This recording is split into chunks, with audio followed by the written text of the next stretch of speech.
On the record in the Geraldo versus Gutierrez case, D530134, your appearances. Dr. Coates appearing on behalf of the plaintiff, bar number 6460. He's present, Judge. Emily McFarling, bar number 8567, appearing on behalf of the defendant, Andrea Gutierrez, who is present to my left. Okay. So, everybody's seen the child interview? Yes. Okay, Yes. your thoughts? I don't know that there's much to it. Or, I have thoughts. 4-3, you have thoughts? I Okay. have thoughts, yes. Really? Yes. Okay. I mean, The interview, number one, shows a history that these children lived with mom solely and with very little contact with dad up until the past few years, and that dad has been around the past few years, but that they still continue to live primarily with mom during that time. So we have a very clear history in this case, and that dad has only recently been involved. We have a preference expressing that she wants to live with mom in there. We have a preference that the daughter wants to spend Sundays with mom because she likes going to church with her, and right now our schedule does not have her with Sundays, and I have a schedule request based on that. We also have that the daughter sleeps on the couch at dad's house, and that dad has a temper. And so there's a lot of great information in this report that hopefully will assist this court in getting this case a little bit back on track. We have a temporary order right now that for some reason gives dad 4 days a week and gives mom no weekend time whatsoever, even though these children have lived with her their entire lives. And dad came into this court with some, great big tales of mom's not doing the right thing, but that's just simply not the case. This child interview report, the one thing it has shows on mom is that there really aren't any concerns about her. And if you notice, there were questions presented at the beginning of it. I don't know why only dad's questions were asked and mom's questions aren't in there, but this interview report is only answering dad's questions, and we still get great information that's favorable to mom and shows that these kids are absolutely fine. And if these kids are fine, why upturn the apple cart, which is what dad has come into court to do? So we need a better temporary schedule that makes sure these kids are back closer. We're not asking for completely with mom, but closer to status quo than this 4 days to dad schedule that they're on right now.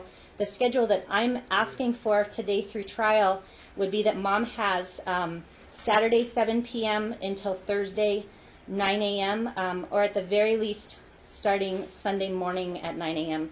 so that she can take the children to church and have some weekend time with these children at all.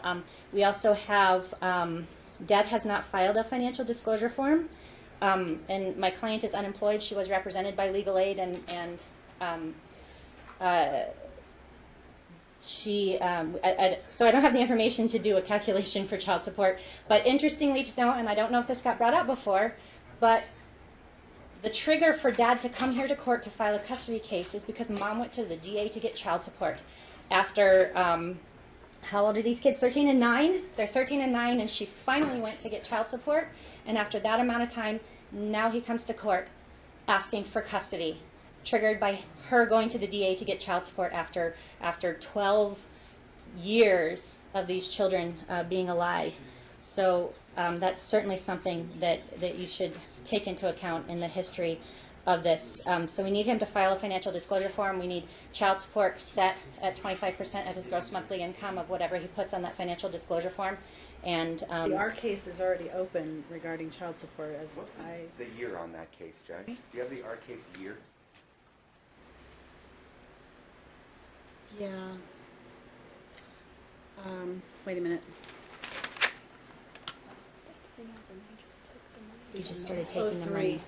Oh, Oh, three? they just started. Okay. Oh, The okay. history is, let me tell you the history. Then my client just corrected me. The case has been open since '03. They only started garnishing his wages right before he came to court. I stand corrected. They weren't taking money from him before, even though she had tried and opened a case 13 years ago. 13 years ago, he wasn't paying child support, and she had a case open, and it took them 13 years to get around to collecting money from him, with him not being involved, and only after that is he wanting to be involved. We need to be Well, I super mean, he just suspicious stood of here his and said that motives. he was involved over the last couple of years, that he Correct. wasn't involved earlier. I mean, But he only came to court after they started taking money from him. They took his tax return money this past time around, and that was what preceded him coming to court right now. So right now we have a trial set. All I want is this temporary schedule back closer to what these kids have done their entire lives, but just the past few years with Dad's involvement, which would be them living at least more with Dad. At least more with Mom. Okay. Whereas the current timeshare has more with Dad. They've I never understand. done I that their know. entire lives. I heard. Okay, I heard you. So Mr. Well, Prokofiev. unfortunately, it's all, great speculation and conjecture, or what her client is telling her. I understand that that's what she's relaying to the court. It's not exactly how we got here. We got here when she left the state of Nevada and took off for a year and kept my client away from his children for a year. Okay, my client, at the time of the trial, will be able to put forward all the pictures and everything else that my client was involved in these children's lives throughout their lives, and not as they say. Also, it's interesting because those questions that were asked, when my client asked those questions for a reason, because we don't come up with these things out of the blue. These are things that were relayed to my client by his daughter. And by the time we get to an interview, well, somebody gets in the daughter's ear, and now we don't have the same answers. But that's all for an evidentiary hearing, Judge. Well, I guess the But I have question a is, do I bigger- need an evidentiary hearing, or is everybody fighting for primary? I have a bigger because I have a way you bigger don't need one for problem. joint. We have a way bigger problem that persists. If you recall, when we came into court the last time, I said the son has medical problems. Okay, it's gotten to the point I remember where this. she will not cooperate with this situation, and it's That's gotten why I worse. made the order Let me the tell way you I how did. much worse it's gotten. They've had to leave one specialist because my client wanted to be present for the specialist's doctor appointment. She insisted he leave. So the doctor said, "I'm not seeing you." So now we lost that specialist. My client finds another specialist. Before we even get in the door, she calls, "We're not seeing you." Okay? Now we're on to the third specialist. Very specific regimen of diet, very specific regimen of medicine, very specific everything for at least the first 2 weeks after this specialist. All that gets put up onto, Talking Parents. Mm-hmm. Okay? None of it gets opened. She gets Monday, and one of the things, no meat. Okay, right on Talking Parents, it comes back, you had chicken in the morning, you had chicken in the evening, and she's not, the child is having to wear a pull-up right now because he has a breakthrough, because he's so impacted that he doesn't know he's going because it's leaking. Okay, it's very, very sad what's going on with this child. And we're not getting consistency of care.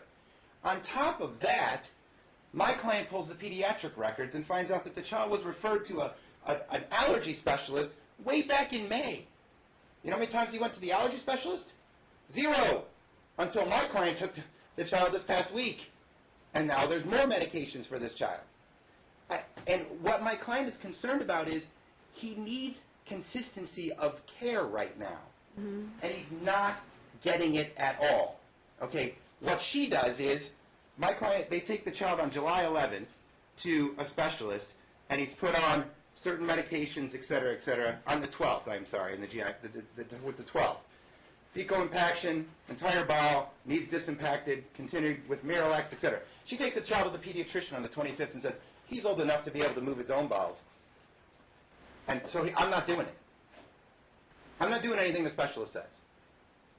And that's not good for this child. So, my client is sitting here going, I got to keep him right now. Until we get all this fixed, I got to keep him even more than what it is right now. So, my client's not going to begrudge her to take a child to church on Sunday. It's not the son that wants to go. It's the daughter that wants to go to church. My client's not going to say, no, she can't go to church with the child. She can come pick up her daughter, take the child to church, go back to... The reason you set this, because she works weekends. That's why you set this schedule the way you set it. So... She works Tuesday also. Okay. So What's that? she works on she also works on Tuesdays, and she has the kids on Tuesdays. But that we understand. You work on Mondays, and you have the kids on Monday. I get it. I mean, there's only so much time. So I mean, I could go through. I had my client do a whole timeline of every problem, every doctor's visit, everything we've had since the last hearing, and it's abhorrent what's going on with the treatment of this child. I actually wrote a letter deposing former counsel about saying, look, last week, and I'm going to tell you candidly because I'm sure they're going to bring it up. My client kept his son because he'd just gone to the GI doctor.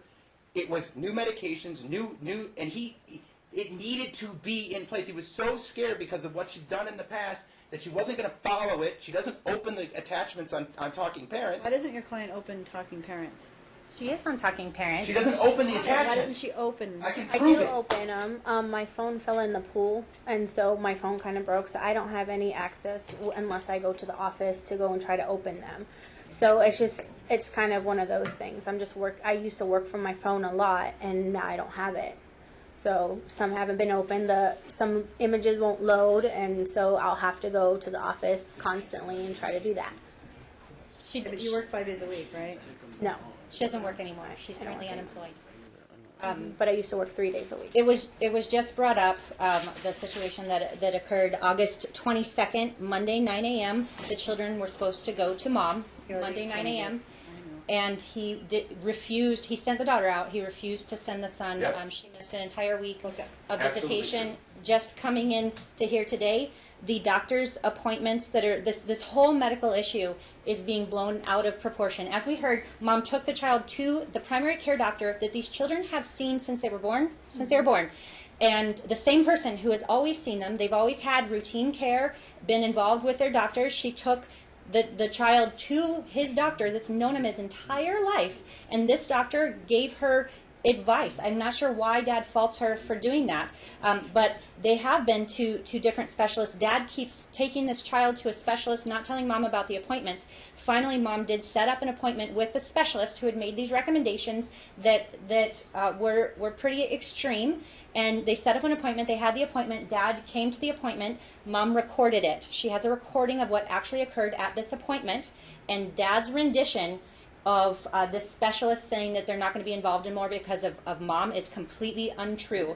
It was because of Dad's. But there was It was conflict. because of Dad's conflict that he caused at this appointment that this specialist that it will no longer treat this child, and it is recorded what happened that led to the doctor saying, I don't want to be involved in this anymore. So he is bringing up this medical. This child was impacted. He did have medical issues. Mom was addressing them.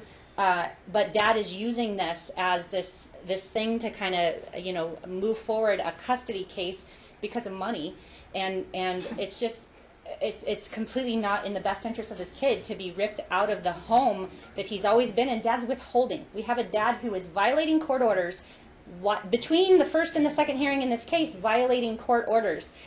Making up justifications to withhold this child who now is doing okay. This kid's doing fine. He was backed up. It has been. We have a doctor saying he's doing fine.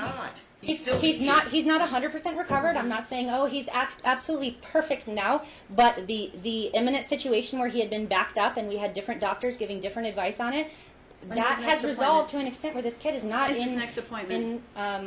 We have these specialists saying that they're not going to do this anymore, as you heard Well, from no, we Dad. found one, thankfully. So it's a bit of a problem, and He had an appointment on the 18th. And again, all of the recommendations were forwarded in Talking Parents as to what his medications were, what everything that had to happen was, and she didn't even open it. All right. Do you all have? Do you have the ability to get all the medical records that relate to this issue and come meet back with me, just us five, I guess, next week? Sure. No, we have them all right here. I have everything. Yeah, well, I understand, My but clients it's are not. very, very I thorough. want everybody. Okay.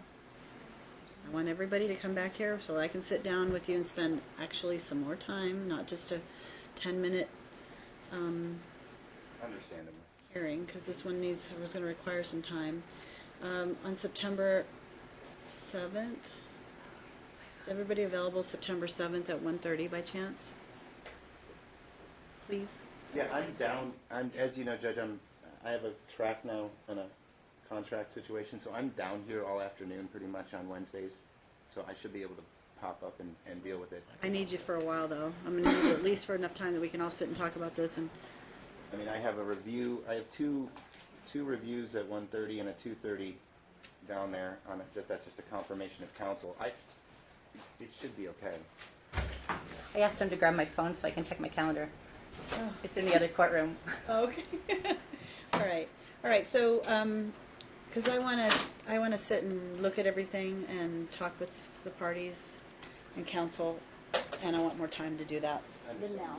What day of the week is that? 1:30 on the 7th. What day of the week? A Wednesday.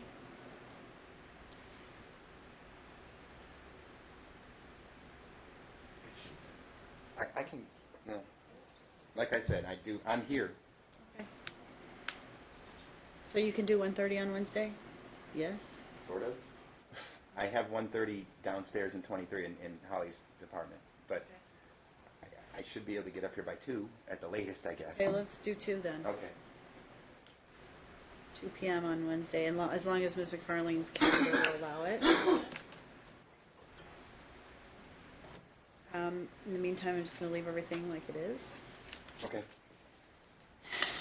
And I want all the medical records and the most recent, when I say all the medical records, from whoever's been treating recently for this issue, and anything from the the pediatrician that mom's been using that has said, I guess, otherwise or given different recommendations. I want to see everything. So that way I can look at it on a grander scale and with the zealous advocacy of counsel. Understand. Okay? I can be here 2 p.m. on September 7th. Okay, good. Great. Okay, so I'm going to say that everything remains status quo until next Wednesday, and then we'll address custodial schedule, we'll address mom's Sunday request, we'll address everything on that date, okay? And I understand you said that the 5 of us, and that's probably a good idea. There's going to be witnesses that are going to be part of this case moving forward that probably should be excluded from this hearing, no doubt. Okay.